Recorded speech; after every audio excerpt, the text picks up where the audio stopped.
India में gold सिर्फ एक इन्वेस्टमेंट नहीं, एक इमोशन है। लेकिन प्रॉब्लम तब आती है जब हम गोल्ड को सिर्फ लॉकर में बंद कर कर रख देते हैं। आज इस वीडियो में हम बात करेंगे एक ऐसी गवर्नमेंट स्कीम के बारे में जिसमें गोल्ड भी मिलेगा, इंटरेस्ट भी मिलेगा और टैक्स का टेंशन भी कम हो जाएगा। इस स्कीम का नाम है SGB, sovereign gold bond.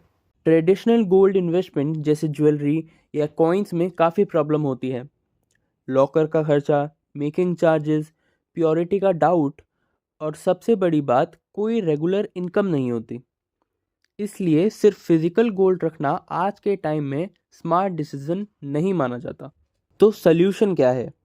Government of India का एक smart option, sovereign gold bond, जिसे शॉर्ट में SGB कहते हैं। इसमें आप गोल्ड को इन्वेस्ट करते हो बिना गोल्ड फिजिकली रखे। SGB एक गवर्नमेंट सिक्योरिटी है जो RBI इशू करता है गवर्नमेंट ऑफ इंडिया की तरफ से। ये ग्राम्स ऑफ गोल्ड में होता है और इसका वैल्यू डायरेक्टली गोल्ड के मार्केट प्राइस से लिंक्ड होता है। मतलब गोल्ड महंगा हुआ तो आपकी इन्वेस्टमेंट भी ग्रो करेगी। अब बात ये आती है कि SGB में कौन इन्वेस्ट कर सकता है। तो SGB में इंडिविजुअल इन्वेस्टर्स, कोई ट्रस्ट या माइनर्स भी अपने गार्जियंस के थ्रू इन्वेस्ट कर सकते हैं। इसलिए ये स्कीम मिडिल क्लास फैमिलीज़ के लिए काफ़ी सूटेबल है। SGB में मिनिमम इन्वेस्टमेंट सिर्फ 1 ग्राम गोल्ड से शुरू होता है। मैक्सिमम लिमिट इंडिविजुअल्स के लिए 4 किलो पर ईयर है। प्राइस डिसाइड होता है लास्ट 3 वर्किंग डेज के गोल्ड रेट के एवरेज से। और अगर आप ऑनलाइन अप्लाई करते हो तो थोड़ा सा डिस्काउंट भी मिल जाता है। SGB में आपको 2 तरह से रिटर्न मिलता है।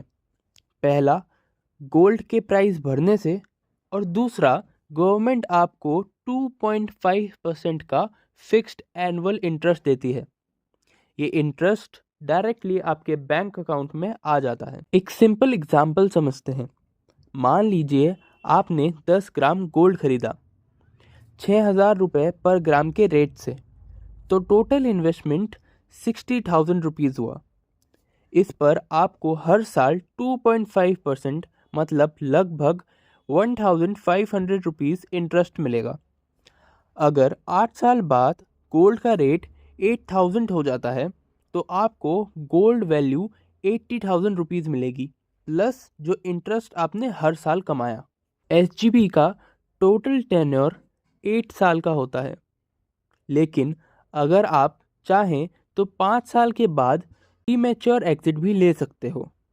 इसके अलावा आप इसे स्टॉक एक्सचेंज पर बेच सकते हो, लेकिन लिक्विडिटी थोड़ी कम हो सकती है।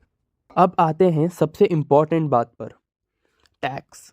SGB पर जो इंटरेस्ट मिलता है वो टैक्सेबल होता है आपके इनकम टैक्स स्लैब के हिसाब से। लेकिन सबसे बड़ा बेनिफिट ये है कि मैच्योरिटी पर जो कैपिटल गेन होता है वो कम्प्लीटली टैक्स फ्री होता है। ये बेनिफिट फिजिकल गोल्ड में नहीं मिलता। अगर कंपेयर करें SGB और फिजिकल गोल्ड को, तो SGB ज़्यादा सेफ है क्योंकि गवर्नमेंट बैक्ड है। इसमें इंटरेस्ट मिलता है, जबकि फिजिकल गोल्ड में कोई इंटरेस्ट नहीं मिलता। स्टोरेज का कोई इशू नहीं होता और प्योरिटी की भी टेंशन नहीं होती। हर इन्वेस्टमेंट के जैसे SGB में भी कुछ रिस्क हैं। गोल्ड का प्राइस शॉर्ट टर्म में फ्लक्चुएट कर सकता है। ये स्कीम शॉर्ट टर्म गोल्स के लिए नहीं बनी है, इसलिए पेशेंस यहाँ सबसे इम्पॉर्टेंट फैक्टर है। जो लोग लॉन्ग टर्म गोल्स चाहते हैं वो इसमें बिल्कुल इन्वेस्ट कर सकते हैं। अगर आप लॉन्ग टर्म इन्वेस्टर हो और आप गोल्ड में सेफ और टैक्स एफिशिएंट इन्वेस्टमेंट चाहते हो, और अगर आप गवर्नमेंट बैक्ड स्कीम प्रेफर करते हो, तो SGB आपके लिए एक अच्छा ऑप्शन हो सकता है। लेकिन अगर आप शॉर्ट टर्म प्रॉफिट चाहते हो और आपको तुरंत कैश की ज़रूरत रहती है, या आप गारंटीड हाई रिटर्न्स एक्सपेक्ट करते हो, तो SGB आपके लिए सूटेबल नहीं है। गोल्ड सिर्फ गहना नहीं, एक एसेट भी है, और जब गोल्ड का सही तरीके से इन्वेस्ट किया जाए तो SGB मिडिल क्लास के लिए एक स्मार्ट और बैलेंस्ड ऑप्शन बन जाता है। अगर आपको फाइनेंस, इकोनॉमी और गवर्नमेंट स्कीम को सिंपल लैंग्वेज में समझना है तो सिविक लेंस इंडिया के साथ जुड़े रहें। वीडियो पसंद आए तो लाइक करें, शेयर करें और चैनल को सब्सक्राइब ज़रूर करें। मिलते हैं अगली वीडियो में, तब तक स्मार्ट सेविंग करते रहें।